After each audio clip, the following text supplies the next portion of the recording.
It was a dark and stormy night, and Sarah was driving home from a late shift at work.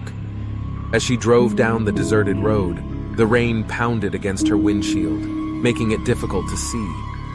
Suddenly, her car hit something in the road. She slammed on the brakes and got out to investigate, but there was nothing there. No animal, no debris, nothing. Shaken, Sarah got back in her car and continued down the road. But as she drove, she began to feel like she was being watched. She looked in her rearview mirror but saw nothing. Then she heard a tapping sound on her window. She looked over to see a pale, ghostly face staring back at her. She screamed and hit the gas, but the face continued to follow her. Finally, she arrived home and ran inside, locking all the doors and windows. But the tapping continued, growing louder and more insistent. Sarah realized that the ghostly face was trying to communicate with her. She listened carefully and heard a faint whisper. "Help me."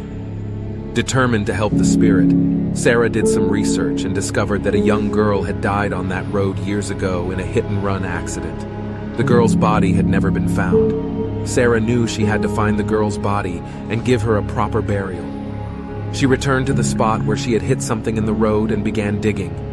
After hours of digging in the pouring rain, Sarah finally uncovered the girl's body. She wept as she buried the girl and said a prayer for her soul. As she drove home, Sarah felt a sense of peace.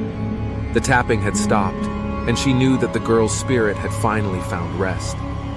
But as she pulled into her driveway, she saw the ghostly face in her rearview mirror once again.